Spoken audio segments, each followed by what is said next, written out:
सबसे पहले एक एग्जाम्पल से सक्सेस को समझने की कोशिश करते हैं।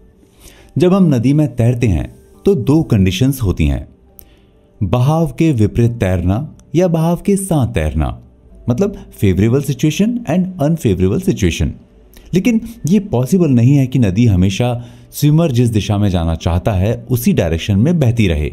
इसलिए जो स्किल्ड और केपेबल तैराक होते हैं वो अगेंस्ट सिचुएशन में भी तैरते हैं और अपनी डेस्टिनेशन तक पहुंचते हैं। सक्सेस के साथ भी ऐसा ही है। जो इंसान अगेंस्ट सिचुएशन में भी अपने टारगेट को पूरा करता है वो सक्सेस को अचीव कर लेता है।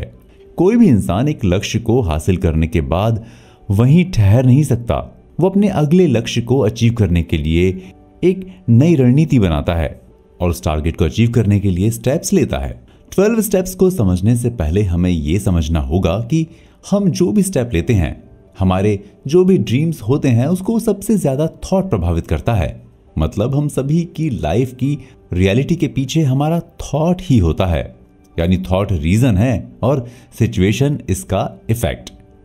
एग्जाम्पल के लिए जनरली हम सभी कहते हैं कि हमारी सिचुएशन बेटर नहीं थी, इसलिए हम अपने टारगेट को अचीव नहीं कर पाए।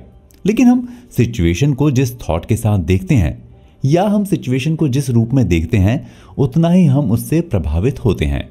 इसलिए हम सभी की सक्सेस और फेलियर के पीछे भी थॉट ही होता है। आपदा में अवसर और खुशियां। एग्जाम्पल के लिए आप डेली रनिंग करने के लिए 5 किलोमीटर का टारगेट फिक्स करते हैं और जब उस टारगेट को पूरा करने जाते हैं तो आपको पता चलता है कि आप टारगेट अचीव करने के पहले ही थक जा रहे हैं। इससे आपकी फिजिकल कैपेसिटी का पता चल जाता है। इसी तरह जब आप किसी ड्रीम को पूरा करने के लिए अपना लक्ष्य डिसाइड करते हैं तो आपकी कैपेसिटी और एबिलिटी का पता चल जाता है।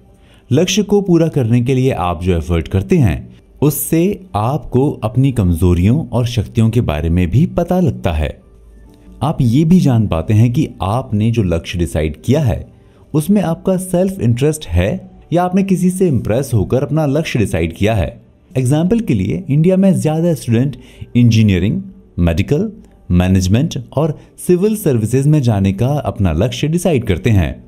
इसमें बहुत से स्टूडेंट्स ऐसे होते हैं जिनको इन सभी फील्ड में जाने का इंटरेस्ट नहीं होता है, लेकिन सोसाइटी में इन सारे करियर के प्रति एक क्रेज होता है।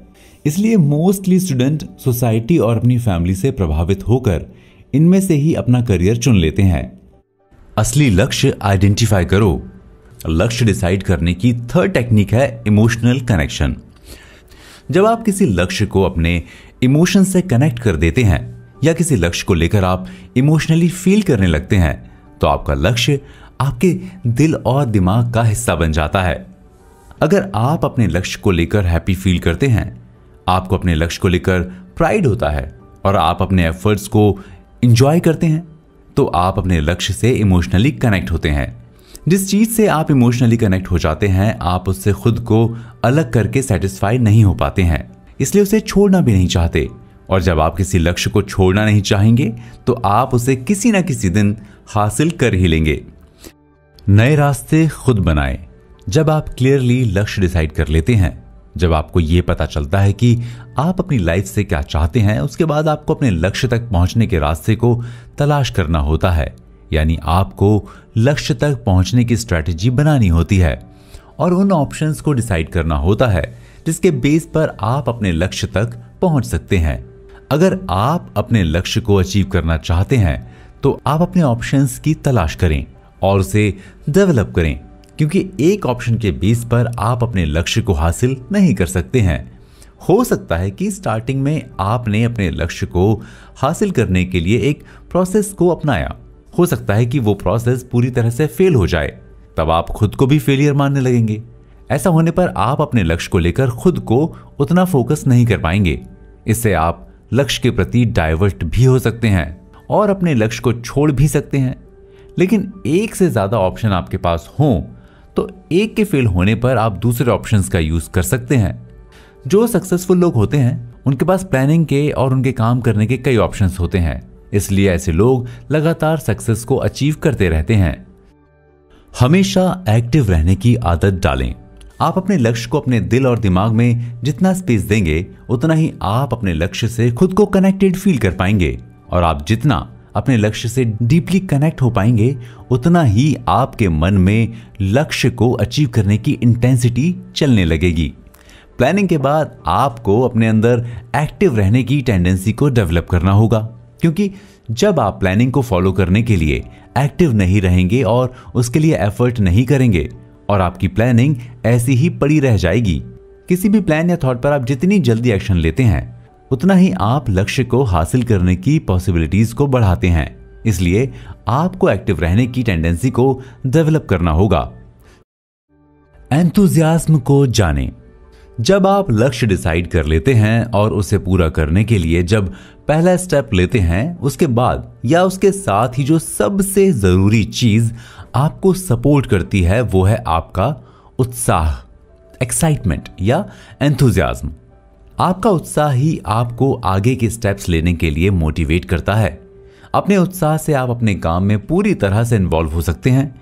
आपका एफर्ट कितना इंप्रेसिव है, आप कितना हार्ड वर्क करते हैं, आपका परफॉर्मेंस कैसा है, ये सब कुछ इस बात पर भी डिपेंड करता है कि आपका उत्साह कैसा है। क्योंकि बिना उत्साह के एक सिंपल सा काम भी टफ हो जाता है, लेकिन कितना भी टफ वर्क हो अगर उत्साह के साथ पूरा किया जाए तो वो सिंपल लगने लगता है। इसीलिए जो सक्सेसफुल लोग होते हैं वे पूरे उत्साह और जोश के साथ अपने लक्ष्य को पूरा करने में लगे होते हैं। नया सीख कर ही नया मिलेगा। एक्सीलेंसी या उत्कृष्टता से ही आप अपनी पर्सनालिटी को यूनिक बना सकते हैं, और जब तक आप अपनी पर्सनालिटी को यूनिक नहीं बनाएंगे तब तक आप अपनी लाइफ की यूनिक जर्नी पूरी नहीं कर पाएंगे, क्योंकि ये युग उत्कृष्टता या एक्सीलेंसी का युग है। सभी के पास नॉलेज और इंफॉर्मेशन है। इस वजह से आज के युग में हर एक फील्ड में कंपटीशन इतना ज्यादा बढ़ गया है कि किसी के पास एक्सीलेंसी नहीं होगी तो उसके लिए सक्सेस को अचीव करना टफ हो जाएगा। सोसाइटी में जो भी इनइक्वालिटी या असमानता होती है उसका मेन रीजन स्किल या हुनर होता है। स्किल या हुनर की कमी से ही लोग फेल होते हैं, और जब कोई इंसान स्किल को अर्न कर लेता है, स्किल को कमा लेता है, तो वो अपनी एक्सीलेंसी को अचीव कर लेता है। एक्सीलेंसी को अचीव करने के बाद ही आप अपने लक्ष्य को अचीव कर सकते हैं। अपनी पर्सनालिटी में एक्सीलेंस को डेवलप करने के लिए आपको इस बात का एनालिसिस करना होगा कि आपके पास दूसरी और क्या क्वालिटी हो सकती है। वो कौन सा स्किल या हुनर है जिसके बिना आप अपने लक्ष्य को पूरा नहीं कर पा रहे हैं। इसके साथ आपको इस बात के लिए भी अवेयर होना होगा कि आप जिस फील्ड में सक्सेस को अचीव करना चाह रहे हैं उस फील्ड में सक्सेस पाने वाले 10% लोगों की एबिलिटी और क्वालिटी कौन सी रही है।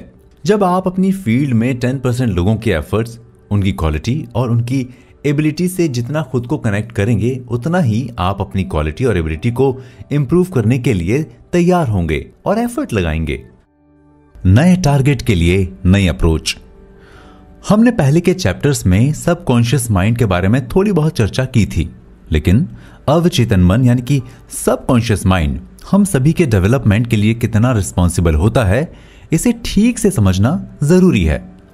कहा जाता है कि मन के हारे हार है और मन के जीते जीत, यानी अगर हमारा मन हार जाता है तो हम भी हार जाते हैं, और अगर हमारा मन जीत जाता है तो हम भी जीत जाते हैं।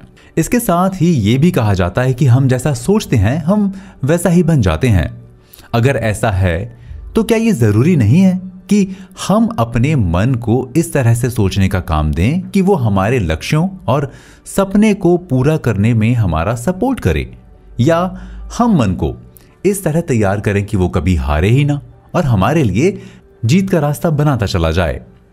मन को सपोर्ट करने के लिए मन को समझना बहुत जरूरी है। हमारा ब्रेन 2 प्रोसेस से काम करता है। एक मन ऑर्डर देता है और दूसरा उस ऑर्डर को फॉलो करता है।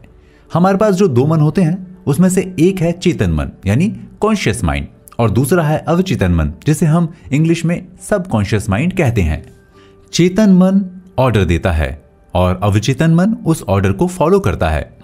कॉन्शियस माइंड हमारे सेंसेस आंखें, कान, नाक, मुंह और त्वचा के बेस पर काम करता है, यानी हम इन्हीं सेंसेस के बेस पर किसी चीज को देखकर, टच कर कर या स्मेल कर पता लगा सकते हैं कि वो कैसी दिख रही है, उसकी स्मेल कैसी है, उसका टेस्ट कैसा है और उसके स्पर्श से हम कैसा फील कर पाते हैं। हम जो भी देखते हैं, सुनते हैं, टेस्ट लेते हैं और स्पर्श करते हैं, उसी के बेस पर हमारा कॉन्शियस माइंड अपना ऑर्डर तैयार करता है। एक तरह से चेतन मन एक जहाज के कैप्टन की तरह होता है जो समुद्र की सिचुएशन के बेस पर जहाज को कंट्रोल करने का ऑर्डर देता है, क्योंकि वो समुद्र को देख सकता है, समुद्र के ऊपर चलने वाली हवाओं का अनुमान लगा सकता है। इस बेस पर वो जहाज को चलाने वाले को ऑर्डर देता है कि जहाज की स्पीड को कितनी रखना है और कब जहाज में लंगर डालनी है या किस तरह से जहाज को प्रोटेक्ट करना है। इसी तरह से कॉन्शियस माइंड भी हमारे सेंसेस की फीलिंग से ऑर्डर तैयार करता है और उस मैसेज को सब कॉन्शियस माइंड में फॉरवर्ड कर देता है। सब कॉन्शियस माइंड ठीक वैसा ही करता है क्योंकि उसका काम ही है कॉन्शियस माइंड के ऑर्डर को फॉलो करना। कॉन्शियस माइंड और सब कॉन्शियस माइंड को एक कंप्यूटर की तरह भी समझ सकते हैं। एग्जाम्पल के लिए कंप्यूटर के 3 पार्ट होते हैं, सॉफ्टवेयर, हार्डवेयर और स्क्रीन। कॉन्शियस माइंड सॉफ्टवेयर की तरह काम करता है और सब कॉन्शियस माइंड हार्डवेयर की तरह। कंप्यूटर का स्क्रीन हमारी लाइफ की तरह होता है। जो भी हम सोचते हैं उसे कॉन्शियस माइंड सब कॉन्शियस माइंड को फॉरवर्ड कर देता है। उसके बाद कंप्यूटर की तरह सब कॉन्शियस माइंड हमारी लाइफ के स्क्रीन पर उसे एक्सप्रेस कर देता है। अगर हम अपने लिए कोई सपना देखते हैं या कोई लक्ष्य डिसाइड करते हैं और उसको लेकर डाउट में रहते हैं तो कॉन्शियस माइंड हमारे डाउट को ही फॉरवर्ड करता है और सब कॉन्शियस माइंड उसको ही हमारी लाइफ में प्रेजेंट कर देता है। इससे हम हमेशा अपने लक्ष्य को लेकर डाउट में रहते हैं और कभी भी अपने लक्ष्य को अचीव नहीं कर पाते हैं। अगर हमने मान लिया कि हम हार बोलकर अपने आप से कहें कि मैं लक्ष्य को अचीव कर रहा हूं, मेरी प्लानिंग पूरी हो रही है, चेंज का संबंध, नए अवसर, अपने ऊपर विश्वास करना, हमेशा अलर्ट रहना और एक्टिव रहना, एंथुजियाज्म यानी उत्साहित रहना, new learnings, stay away from disturbing elements, ready like a soldier, find leader with in you, अपने अंदर एक लीडर ढूंढना, कंफर्ट जोन को छोड़ना, सोशल सर्कल को बढ़ाना और उसका इंपॉर्टेंस समझना और अपने लिए नए टारगेट्स तैयार करना। इन सबको अच्छे से समझकर प्लान करेंगे तो सक्सेस आपके साथ होगी।